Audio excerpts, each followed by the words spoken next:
안녕하세요. 국제거래TV 채널을 운영하고 있는 중앙대로 스쿨의 정홍식 교수입니다. 이번 시간에는 한국 법률 용어가 들어간 영어 문장을 서면이나 구두로 표현하는 경우 어떻게 해야 하는지를 알려드리려 합니다. 한국 법률 용어를 구두로나 서면으로 표현해야 할 필요가 있는 분들은 이번 영상을 잘 참고하시기 바랍니다. 우리가 영어 공부는 아주 많이 하는 편이죠. 그래서 토익 900점이나 토플 100점 정도 이상이면 영문으로 되어 있는 계약서나 문서들의 해독에는 큰 지장이 없는 편입니다. 그러나 한국 법률 용어를 영어로 정확히 표현하거나 문서로 써보라고 하면 이건 완전히 다른 얘기가 됩니다. 보통 한 사람의 영어 실력은 라이팅 한 걸 보면 금방 알 수 있습니다. 라이팅을 제대로 할 정도가 되면 스피킹과 리스닝은 그에 어느 정도 버금간다고 볼 수 있습니다. 이처럼 일반 라이팅 실력이 중요한데 여기에 법률적인 내용을 얹어서 작성을 해봐라 하면 이건 더더욱 어려운 문제가 됩니다. 왜냐?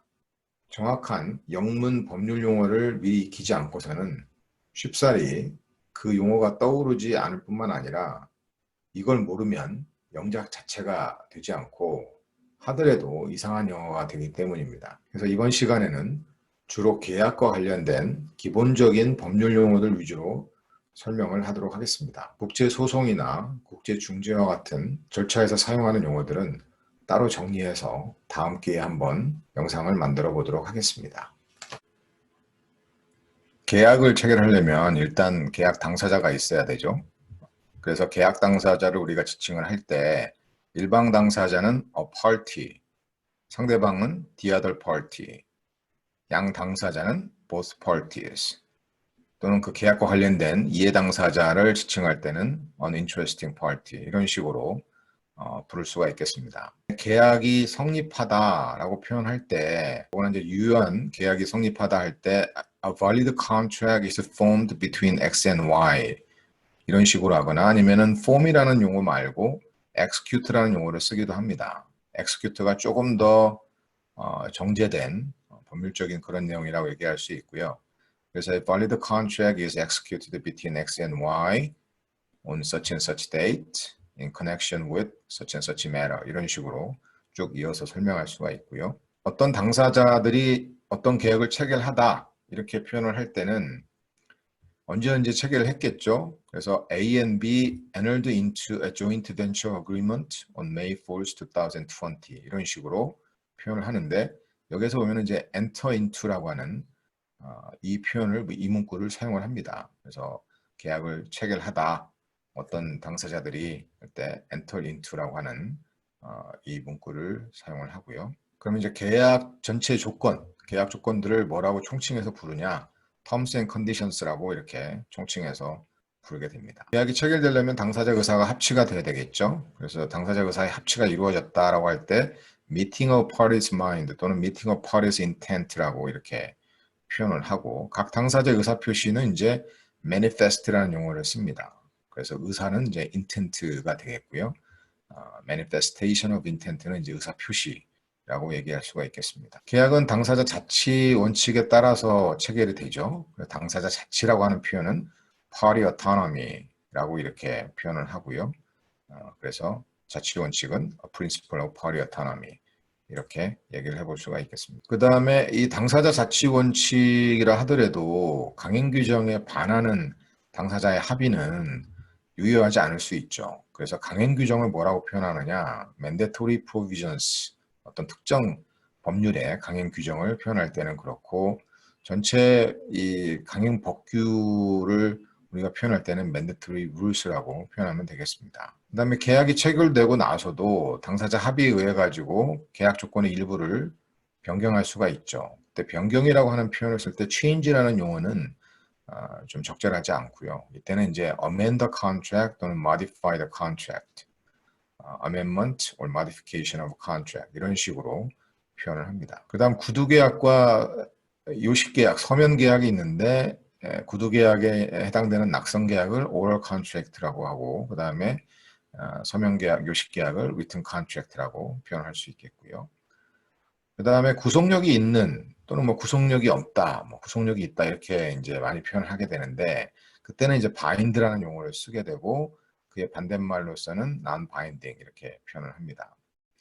그래서 뭐 a certain promise is binding on X 하면은 이제 그 certain 특정한 약정이나 이런 부분들이 X에게 구속력이 있다 이렇게 표현할 수가 있겠습니다. 그 다음에 계약이 성립이 되려면은 청약과 승낙이라고 하는 요건이 구비가 돼야 되는데 우리가 청약을 offer라고 하고요. 그 다음에 청약의 유인으로서는 invitation to offer. 그 다음에 청약이 피청약자에게 도달한 때로부터 구속력이 있다. 이렇게 표현할 때는 offer is binding once it is reached into the offeree 해가지고 도달하다라고 하는 표현에는 이제 reach라는 용어를 쓰고 피청약자는 the offeree니까 청약자는 the offeror 해가지고 OFFER 되겠죠. 그 다음에 청약자는 청약이 피청약자에게 도달하기 전에는 이를 철회할 수가 있는데 이때 처리하다라는 표현을 withdraw라고 이렇게 표현을 할 수가 있겠습니다. 이 청약이 도달되고 나서 청약을 취소하는 경우에는 cancel이라고 하는 표현보다 revoke라고 하는 표현이 정확합니다. revoke, R-E-V-O-K-E, revocation이죠. 명사로는 R-E-V-O-C-A-T-I-O-N, revoke, revocation이라는 용어를 취소하다는 이렇게 표현을 하게 됩니다. 그 다음에 승낙이 있어야 되겠죠. 승낙은 acceptance이고요. 그 다음에 예를 들어서 X는 Y의 청약을 상당한 기간 내에 승낙해야 한다. 상당한 기간이라고 하는 표현을 영어로는 사실 좀 표현하기가 어려운데요. 거의 영미법계에서는 상당한 기간을 함수인 기간으로 볼 수밖에 없고 그래서 X shall accept Y's within a reasonable time이라고 하는 문구를 주로 많이 사용을 합니다. 함수인 기간 내에 물론 뭐 특정 일자가 정해졌으면 그 기간 내에 승낙을 해야 되겠지만요. 청약을 피청약자가 거절하는 경우에는 reject라는 표현을 씁니다. 그래서 청약의 거절은 rejection of the offer고 그 다음에 완전히 단순 거절이 아니라 청약의 내용을 변경하면서 피청약자가 자신에게 유리한 쪽으로 계약을 체결하려고 할 때는 이제 부가적이고 변경된 내용을 넣게 됐죠. 그러면 이제 반대 청약이 되는데 반대 청약은 이제 우리가 카운터 오퍼라고 표현을 하게 됩니다. 그 다음에 승낙을 통지를 해야 되는데 이때 이제 통지라고 하는 표현은 노티스라고 하는데 거의 뭐 승낙뿐만 아니라 모든 경우의 노티스는 통지는 거의 노티스라고 표현할 수가 있겠습니다. 그 다음에 승낙의 통지가 발송이 되고 발송이 됐다 이렇게 됐을 때 이제 발송의 표현을 dispatch라고 이렇게 표현을 하고요. 승낙 기간은 acceptance period. 근데 승낙 기간이 지나서 승낙을 하게 된 그런 경우는 이제 연착된 승낙인데 그때는 이제 우리가 delayed acceptance라고 표현을 할 수 있겠습니다. 그 다음에 지체 없이라는 용어들이 많이 있어요. 그건 이제 without delay 이렇게 표현할 수가 있겠고요. 계약 체결일은 execution date of the contract 이렇게 표현할 수 있겠습니다. 아까 이제 계약을 체결했다 할 때 이제 execute라는 용어를 썼는데 그렇게 얘기를 할 수 있겠고요. 계약 체결일과 계약의 효력 발생일이 다른 경우들이 아주 많죠. 그때는 이제 effective date of the contract 해가지고 효력 발생일은 별도로 이렇게 구분을 하게 됩니다. 일반적으로 채권자, 채무자는 the creditor, the debtor 이렇게 표현할 수가 있겠고요.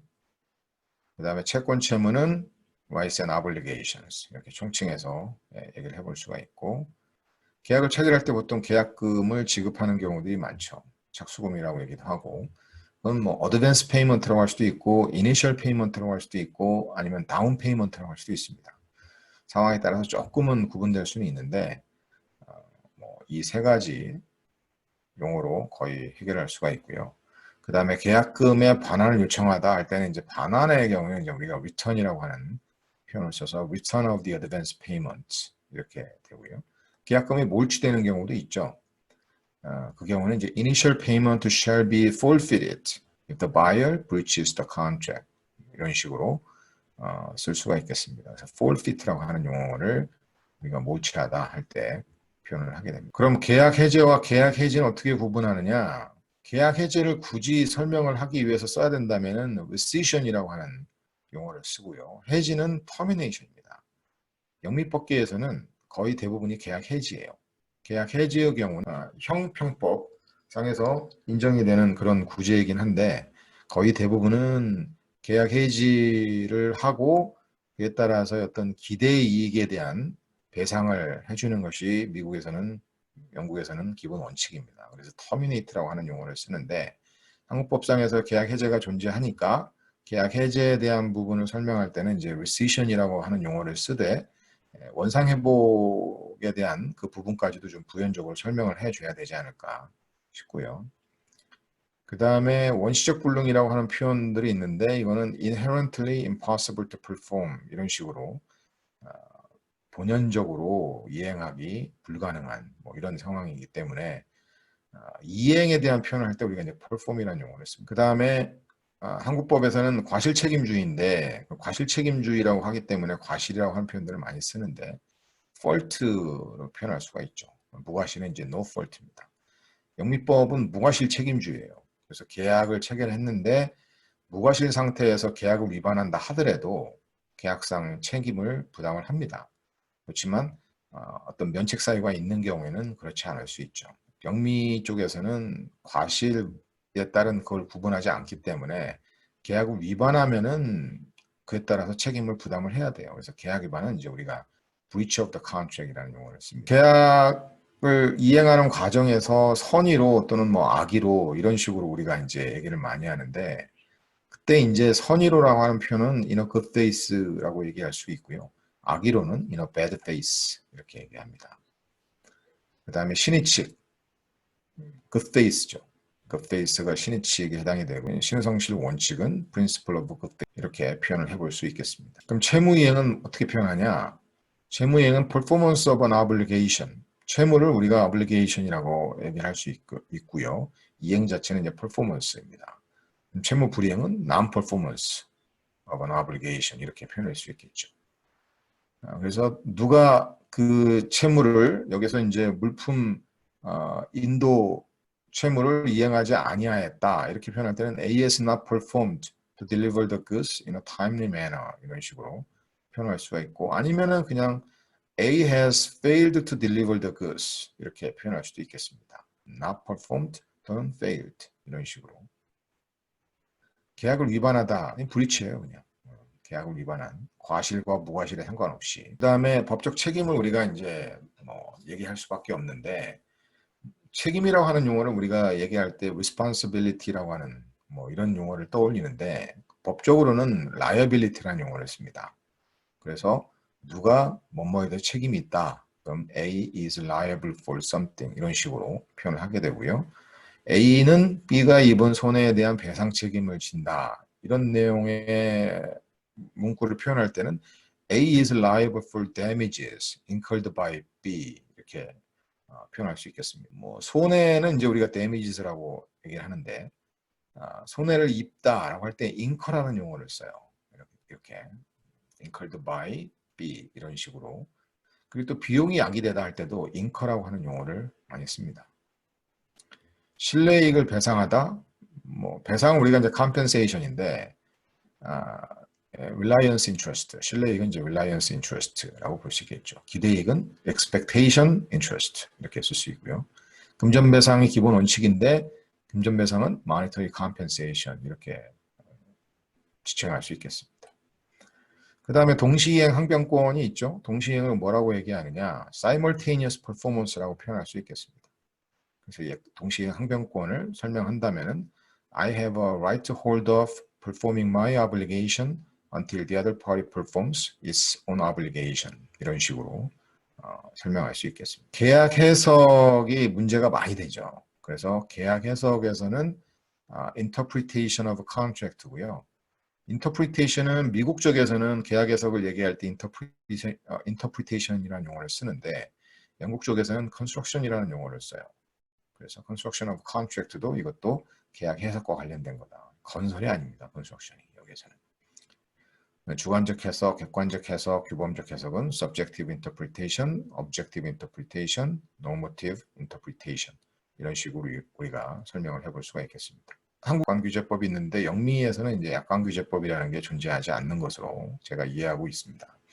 그럼 약관이라고 했을 경우는 표준계약서인데 어떻게 보면은 그걸 Standard Form of Contract 이렇게 표현을 해볼 수가 있겠습니다.